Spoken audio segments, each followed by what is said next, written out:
За сайн байцгаана уу. За намайг Цолмонгийн Сэлэнгэ гэдэг Монгол Улсын авиат багш хүн байгаа. За та бүхэндээ одоо энэ 1004 номоо танилцуулсан байгаа. Тэгэхээр англи хэлний 1004 гэдэг энэ ном маань бол миний одоо яг англи хэлийг бие дааж сураад сурахтаа бүр гаргуун сайн сураад одоо бол англи хэлний эрээн авдрын ёргоодыг сэгсэрцэн хөөн гэж ам бардам хэлдэг болгосон ийм одоо дараа бичсэн маш их ойлгомжтой нэг айлд одоо нэг ном байж хаад хэдэн ч хүн одоо бүгдээрээ хамтдаа судалж болдог. За тэгээд 8 наснаас 80 насны хүн тийм үү? Ямар ч насны хүн одоо хараад ойлгомжтойгоор тайлбарлсан байгаа учраас сурчиж болдог ийм сайхан ном шүү дээ. За тэгэхээр энэ номныхоо одоо 1-ээс 10 дугаар дүрмийг би эхлээд тайлбарлая гэж бодож байна. Англи хэлний 1004 номны 4-р хуудсан дээр эхлээд би биеийн төлөөний үг гэж оруулсан байна. Биеийн төлөөний үг. Тэгэхээр биеийн төлөөний үг гэдгийг одоо маш сайн ойлгохын тулд эхлээд бие гэж юу вэ гэдгийг хүн мэддэг байх хэрэгтэй.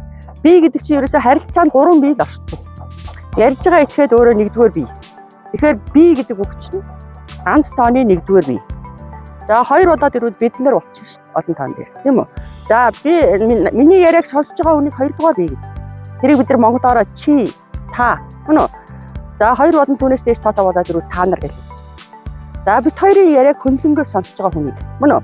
3-р бие гэж хэлж байгаа. Тэрийг бол англи хэлэнд бас хүүсээр ялгаж өгдөг байгаа. Эрэгтэй байвал яах вэ? Эмэгтэй байвал яах вэ? Олон тоон дээр бид нар тэтэр гэж хэлчихдэг. Тэгэхээр ерөөсөө харилцаанд 1-р бие бид нар, 2-р бие чи, та нар, 3-р бие тэр бид нар гэдэг ийм биеүүдийг л үндсэндээ яаж одоо төлөөлүүлж хэлэх вэ гэсэн үг шүү дээ. Одоо сэлэн гэдэг чинь оноос нь нэр, тийм үү? За тэгэхээр одоо дандаа сэлэн гэдэг ахгүйгээр энэ үгийг төлөөлүүлээд бие гэж хэлж байна гэдэг чинь биеийг төлөөлүүлж хэлж байгаа үг л гэж ойлгоно шүү дээ. Тэгэхээр англи хэлэнд бол ганц тооны 1-р биеийг за энэ дээр бол би ерөөсөө бүр монгол хэлээр маш сайхан тайлбарлсан байгаа. Хүн болон хүн бис зүйлсийг төлөөлүүлэн хэлэх асуудал мэдээж хэрэг хэл болгонд байгаа шүү дээ. Монгол хэлэнд англи хэлэнд хятад орос мөн үү. За тэгэхээр ганц тооны 1-р биеийг англи хэлэнд I гэдгээ. За тэгээд my name is Амар гэдэг 1-р өгүүлбэрийн зоод миний нэрийг Амар гэдгээ гэдэг. Тийм үү? Тэгэнгүүт 2-р өгүүлбэр дээр нь дахиад Амар гэдэг ихтэй байхгүй шүү дээ. Хүн тэрийг төлөөлүүлж хэлхийн тулд I am a student. Би бол оюутан гэдэг. Ингэж төлөөлүүлж хэлхийг л хэлж байгаа шүү.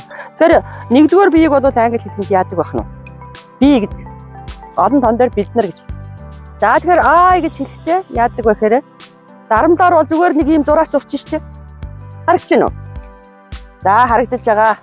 За бичмээр болохоор энэ баруун доод өнцгөөс ингэж бичсэн. Энэ I гэж амны хайрцаг уужим том ангагаад. За тэр британчууд маш их бардам алтан уучраас энэ би гэдэг үгийг хизээч жижигнэр бичиж болдгүй. Өгүүлбэрийн дунд байсан ч эцэст байсан ч ямар томоор бичнэ. Энийг бас сайн мэдэх хэрэгтэй. Хизээч жижигнэр бичиж болохгүй байна шүү дээ. За олон тоон дээр болохоор яах вэ гэвэл we гэж. Дарамтаар болохоор ийм байдаг байна шүү дээ. We гэж. За дуудлагын талаас бид нар гэдэг үгийг хэлэхдээ ер нь та нар байна шүү дээ. Энэ W үсэг нүдэнд харагдах юм бол уруул урагшаа эцээ тултад цорвож үүдэг шүү. We. Түүнээс ш доод уруул дээд үүдэн шүттэйгээ хавсрахгүй. We гэж хэлэхгүй. We гэж хэлэх нь шүү дээ. За бид нар хоёр чинь 1-р бие. За 2-р бие бол их амархуу. Y-O-U үсэг нийлээд уншихаараа энэ юу вэ гэдэг шиг юу гэдэг. Юу. Энэ чи, та нар бүгдээрийн л юу гэж хэлдэг. За тэгээд дуудлагын талаас Y-O-U үсэг орцсон мөртлөө ингээд нэг уншихаараа зүгээр шууд юу гэж уншиж байгаа. Тэгэхээр монгол хэлэнд бол уншиж сурах хэцүү биш шүү дээ. Ягаад гэвэл нэг үсгээс нэг л аваа гардаг болохоор бид нар одоо чинь цас гэдэг үг байхад Ч-гээс нь Ч, А-гаас нь А, С-ээс нь С гардаг болохоор цас гэж хэлчихдэг. Гэтэл англи хэл чинь бас их маягтай шүү дээ. Нэг үсэг нэг өөр газар очиад шал өөрөөр уншигдаад бас нэг үсгтээ нийлээд тис өөр аваа гаргаад ингээд эдний учир нь юу вэ гэхээр одоо 1492 оны 10 дугаар сарын 12-ны өдөр Кристофер Колумб Америк твийг нээгээд өргөндөөс их олон хүмүүс очиж суушаад албан ёсныхаа хэлээр англи хэлийг сонгоод уугуул индианчуудын хэл устдаа хольж хутгаад тэр цагаас хойш бол одоо дэлхий дээр англи хэлний 2 том урсгал гарцсан. American style, British style.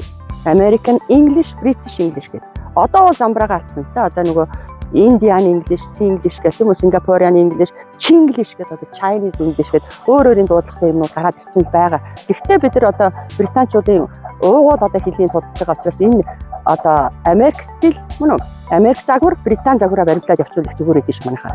За тэгэл одоо энэ гурван үсэг нийлээд уншихаараа яаж гэнэ вэ? Англи хэл чинь үүсмэл хэл. Үүсмэл хэл. Монгол хэл бол дэлхийн анх дахь хэлнүүдийн нэг учраас асар их баялаг хэл. Гэтэл англи хэл үүсэж гүрэлдэж тогтчиход нь хажуугаас нь одоо Скандинавын хойгийн орнууд болох Норвег, Финляндын хэлнээс маш олон үгнүүд өвтөрч орж ирсэн. За латин, франц гаралтай үгнүүд маш олноор орж ирсэн байгаа. Тэгээ өөр хэлнээс англи хэлэнд нэвтэрч орж ирсэн үгнүүд ерөөсөө авээ зүүн тогтцсон дүрэн байхгүйгээр ер нь бол цэвэрхэн зөв дуудлагатай болох хамгийн шилдэг арга бол ерөөсөө зөв дуудаж байгаа хүнийг даган дурах арга байдаг. Гэтэл мэдээж хэрэг авээ зүүн дүрмүүдийнхаа бүгдээрийг нь ягчтай сайн мэдчих ах чухал. Гэхдээ хамгийн чухал юм бол зөв дуудаж байгаа хүнийг даган дуурайна гэдэг чинь өнөөдөр би энэ чи гэдэг үгийг та нар юу гэж хэлээрэ гэсэн нь бол насан туршдаа юу гэж хэлнэ. Түүнээс биш маргааш нь босч ирээд яа гэж хуурхна гэж байхгүй шүү дээ. За 3 дугаар би ганцтай удаад ихээр хүүсээрээ ялгаад эрэгтэй байвал хи, эмэгтэй байвал ши, хүн биш зүйл байвал ит гэд. За олон тоон дээр байвал тэднэр гэд дэй гэж. За тэднэр гэж хэлэхэд T үсэг H үсэг хоёр нийлээд энэ TH-ийн нийлэмжтэй үгнүүд бүгдээрээ Финлянд хэлнээс Орос хэл рүү англи хэл рүү нэвтэрч авсан үгнүүд байдаг учраас Монгол хэлэнд байхгүй 3 янзын аваа гардаг. Тэднэр гэж хэлэхэд та нар энийг шүд завсрын зэ буюу хилээ үүдэн шүдэн завсраараа баг зэрэг цохиулгаж байгаа зэ үсэг гэж шүү. Дэй. Ерөөсөө энэ үгнүүдийг л англи хэлний биеийн төлөөний үг гэдэг шүү гэд. За биеийн төлөөний үг тухайн өгүүлбэр таана байрлалыг мэдэж авах маш чухал. Ерөөсөө биеийн төлөөний өгүүлбэрт ерөөсөө хамгийн ихэнд байрлал нь тэр өгүүлбэрийн үүдийн эзэн болоод өгүүлэгдэх хүн гишүүн болдог. Энийг бид нэг зураасаар зурдаг. Энийг бол давхар сайхан мэдэж авах чухал юм аа гэж. За ингээд эхнийхээ одоо энэ биеийн төлөөний үг гэдгийг та бүхэндээ танилцуулаа. Дараагийнхаа хэсгээр бүгдээрээ хамаатуулах төлөөний үгийн хоёр хэлбэрийг үзэх болно. Баярлалаа.